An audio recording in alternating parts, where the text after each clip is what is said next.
Oke, jadi cerita ini kejadian sama perempuan, kita sebut aja namanya Ika.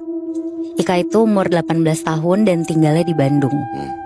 Ada satu malam di mana Ika tuh mimpi, dia lagi jalan sama warga-warga desanya. Di mimpi itu Ika gak tahu tuh tujuan mereka mau kemana, tapi yang dia lihat mereka ngelewatin kebun teh yang luas. Oke. Di situ Ika masuk ke terowongan, tapi terowongan itu tuh terbuat dari daun dan akar-akaran yang ngelingkar terus ngebentuk terowongan. Nah, Ika dikasih tahu jalan sama teman-temannya dia buat lewat jalan yang ada danau warna biru terang. Terus setelah Ika ngelewatin danau itu, ternyata Ika sampai di kampungnya dia sendiri. Tapi nggak tahu kenapa, kampung itu tuh beda dan cuma ada satu rumah. Terus rumah itu tuh lumayan luas dan besar. Dan begitu dia masuk, dia tuh langsung sadar kalau itu tuh kampung tempat neneknya tinggal.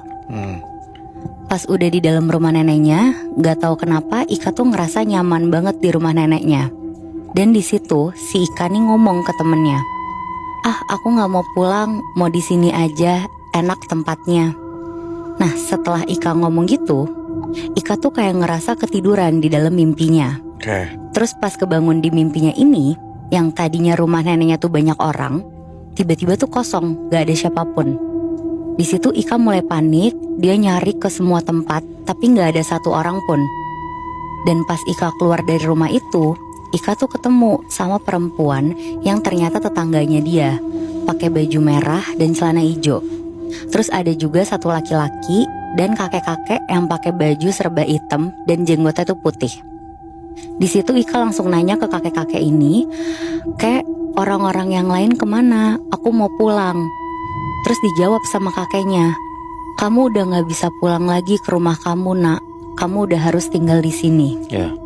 Terus laki-laki itu yang tadi ketemu sama Ika tuh ngomong, "Ya udah, kamu mau pulang, cepet pulang, jangan lama-lama. Terus jangan juga lihat ke belakang, biar kita aja yang jadi tumbal." Kita tuh maksudnya si laki-laki itu sama perempuan yang dia lihat Ika.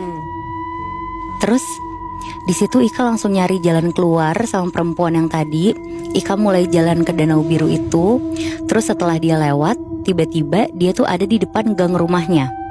Dan pas Ika udah seneng, dia mau ngomong tuh ke perempuan itu. Tapi tiba-tiba perempuan itu tuh hilang. Pas Ika masuk rumah, semua orang tuh lagi nangis sambil melukin Ika.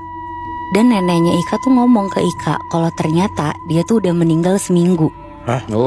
Di situ dia langsung pingsan dan pas dia bangun, dia udah ada di kamar. Ika di situ bangun dari mimpinya dia, badannya benar-benar full sama keringatnya dia sendiri. Dan 2 hari kemudian ada kecelakaan laki-laki umur 18 tahun di depan gang rumahnya. Persis pas Ika datang, keadaannya dia tuh meninggal dengan kondisi kepalanya tuh hancur. Di situ Ika nggak bisa ngelihat muka laki-laki ini, tapi Ika tuh yakin banget kalau laki-laki ini tuh yang ada di mimpinya dia. Semenjak hari itu tuh perasaannya Ika kayak bersalah banget. Terus Ika tuh selalu pengen minta maaf lah ke cowok itu. Dan setelah 1 minggu dari kejadian itu, sekitar jam 5 pagi, Ika nih kebangun. Dia dengar ada suara benturan kenceng. Kata neneknya dia, ada kecelakaan di depan kantor desa. Ika langsung ke sana tuh buat ngeliat. Dan pas dia lihat, ternyata ada minibus yang nabrak gerbang kantor desa. Nah di situ ada 5 orang luka-luka dan 1 korban yang ketabrak, badannya tuh hancur gak berbentuk. Tapi orang yang ketabrak ini tuh gak ada setetes darah pun yang ngalir. Dan setelah semua orang ngeliat, ada 1 laki-laki yang ngebuka penutup jasadnya. Terus di situ laki-lakinya tuh langsung duduk terus nangis-nangis. Karena ternyata korban perempuan itu pakai baju merah dan hijau, ternyata tuh istrinya dia sendiri. Dan itu tetangganya Ika yang ada di mimpi dia itu, sosok perempuan itu. Di situ Ika benar-benar lemes ngedengar kalau itu tuh orang yang ada di mimpinya dia. Jadi mereka berdua, laki-laki sama perempuan yang jadi korban kecelakaan ini, adalah orang yang nyelamatin Ika dan rela jadi tumbal. Terus udah nih, pas lagi mandiin jenazah, ada 2 orang yang kesurupan. Terus tiba-tiba ada yang satu tuh bilang gini, "Ini aku sakit, kepala aku sakit, kaki aku gak ada, mata aku gak ada, tolong cariin mata aku, titip juga anak aku." Jadi si roh almarhum perempuan itu masuk ke badan orang itu. Terus 1 orang lagi yang kesurupan tuh bilang, Iya, emang itu semua perbuatan aku.